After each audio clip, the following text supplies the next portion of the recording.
Capsule sur l'utilisation d'un compteur avec Sysmax Studio.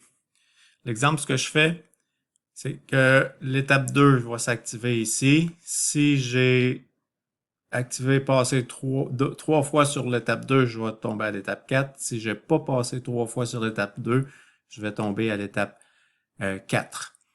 Alors, je remarque aussi que l'étape 1 va remettre à 0 mon compteur.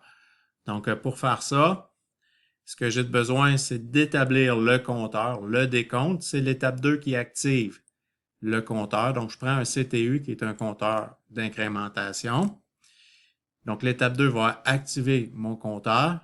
La variable qui va le resetter, c'est l'étape 1. Donc, je vais aller mettre ici la variable. L'étape 1. Le décompte que je veux avoir, c'est 3. Donc, c'est la cible que je veux avoir. Et la variable qui est ici va être la variable, en réalité, dans laquelle le compteur va être à quelle valeur. Donc, par exemple, dans mon cas, ça pourrait être décompte.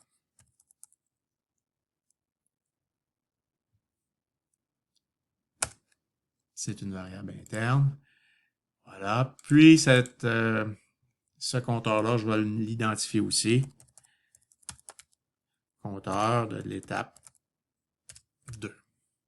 Donc, ça ici devrait, lorsque je suis arrivé à 3, je devrais avoir une sortie. Donc, moi, je vais me créer une nouvelle, je vais me créer une nouvelle sortie. Donc, une nouvelle variable interne que je vais l'écrire compteur.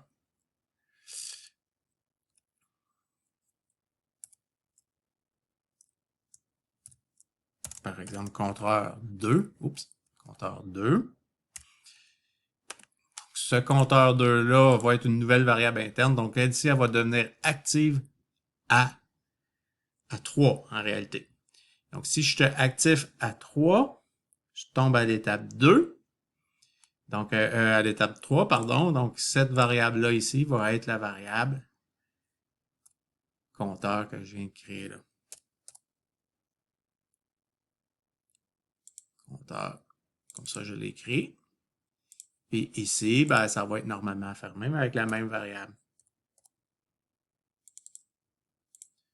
Voilà. Alors, si on regarde ça, je me mets en simulation. Simulation, à l'heure actuelle, la variable, le compteur de l'étape 2 est à 0.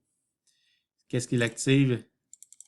C'est l'étape 2. Donc, vous voyez que j'ai l'étape 2 ici qui est activée. Donc, dans mon cas, l'étape 4 va être activée aussi. 2, puis je n'ai pas atteint la cible de 3.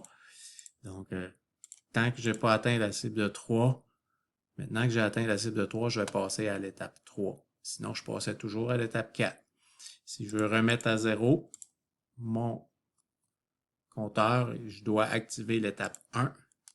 Donc, l'activation de l'étape 1 se fait. Alors, c'est comme ça que ça fonctionne.